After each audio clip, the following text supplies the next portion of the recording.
इथे मी शिंपल्या घेतलेल्या आहेत। याला ना कोकणामध्ये आम्ही आहे ना तिसऱ्या पण म्हणतो। ते ना स्वच्छ धुवून घ्यायचे असतात। असे चोळून चोळून आहे ना 4-5 पाण्याने ना स्वच्छ धुवायचे आहेत, कारण याला ना माती चिकटलेली असते आणि रेती पण असते। तर या मी ना 4-5 अशा पाण्याने व्यवस्थित धुवून घेतलेले आहेत। आणि यात आता आपण ना थोडं पाणी टाकायचं आहे आणि थोडं गॅसवर ठेवून ना एक वाफ काढून घ्यायची आहे।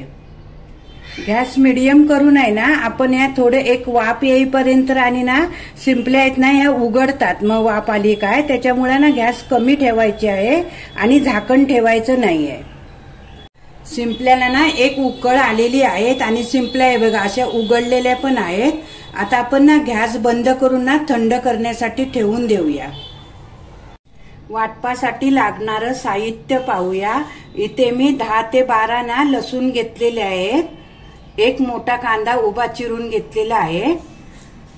पाव वाटी सुकं खोबरं, अर्धी वाटी ओलं खोबरं, एक छोटा चमचा आहे ना धने घेतले आहे, एक छोटा चमचा बडीशोप घेतली आहे, 1 इंच एवढी दालचीन घेतली आहे, 8 ते 9 ना काळी मिरी घेतली आणि यातच मी आहेत ना 4 लवंगा पण टाकलेल्या आहेत आणि अर्धा चमचा खसखस। आता गॅसवर मी एक पॅन ठेवलेला आहे। तो पॅन आपला ना गरम झालेला आहे। आपण ना प्रथम गरम मसाला भाजून घेऊया।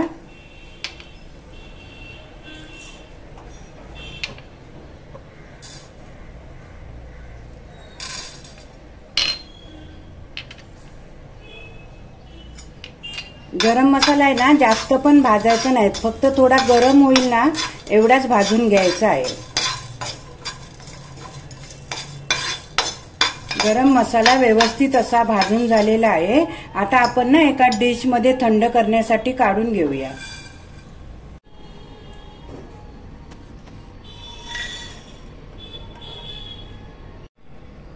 आता आपण कांदा आणि लसूण भाजून घेऊया।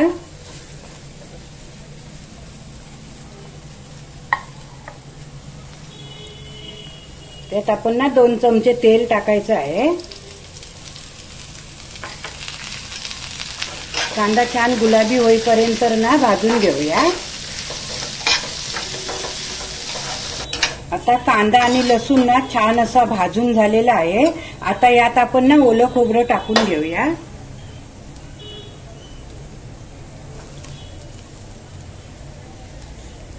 ओलं खोबरं पण आहे ना छान गुलाबी होईपर्यंत परतून घेऊया। आता आपलं ओलं खोबरं पण ना छान असं कांद्यामध्ये भाजून झालेलं आहे। आता आपण ना यात सुकं खोबरं टाकून घेऊया।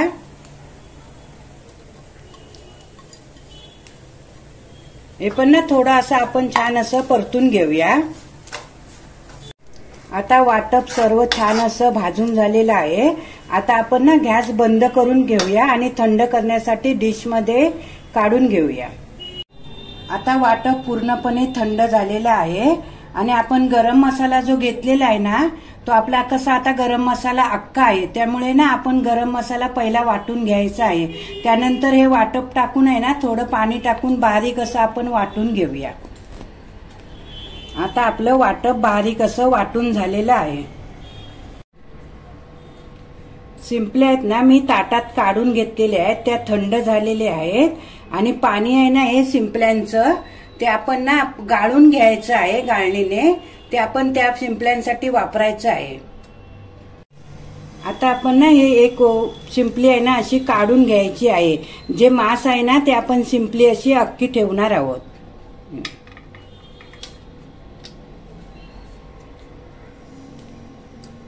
हे बघा असे काढून घ्यायचे आहेत। अशा प्रकारे आपण शिंपल्या सर्व काढून घेऊया। आता आपलं शिंपल्यांचं पाणी आहे ना हे आपण गाळणीने गाळून घेऊया। गाळून का घ्यायचं आहे, खाली रेती असते ना ती रेती परत आपल्या मसाल्यामध्ये येईल, त्यामुळे ना गाळून घ्यायचं आहे। हे बघा यात अशी बारीक रेती असते, यात आपण ना पाणी घ्यायचं नाही आहे, ते टाकून द्यायचं आहे।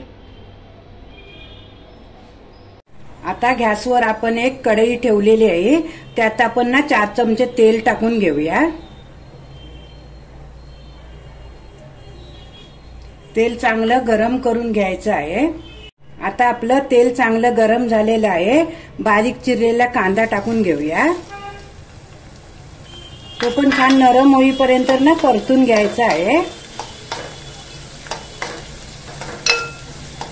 आता कांदा छान असा नरम झालेला आहे। आता यात आपण ना अर्धा चमचा हळद टाकून घेऊया। 2 चमचे मालवणी मसाला। हे पण ना 1 मिनिटासाठी आपण असं परतून घेऊया। आता मसाला पण छान असा परतून झालेला आहे। आता आपण यात वाटप वाटून घेतलंय ना ते टाकून घेऊया।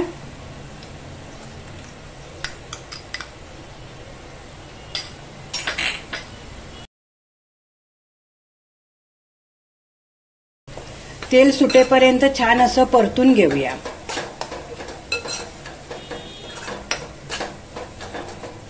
आता वाटप पण छान असं परतून झालेलं आहे। आता आपण ना यात शिंपल्यांचं पाणी ठेवलेलं आहे ना ते टाकून घेऊया।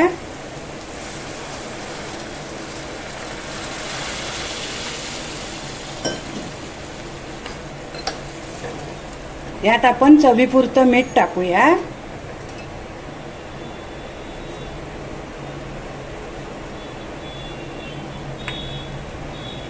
चार 5 कोकम टाकूया आणि सगळं व्यवस्थित असं ना मिक्स करून घेऊया आणि याला एक ना उकळ येऊन दे। आता आपल्या कालनाला एक उकळ आलेली आहे। आता असं ना सर्व एकदा मिक्स करून घ्यायचं आहे।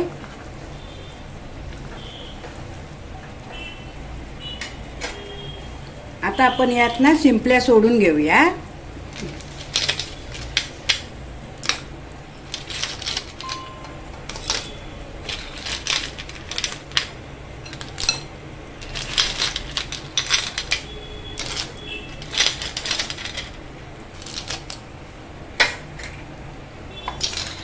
ह्या ना टाकल्यानंतर ना जास्त ढवळायचं नाही, असं फक्त थोडंसं आपण दाबून घ्यायचं आहे।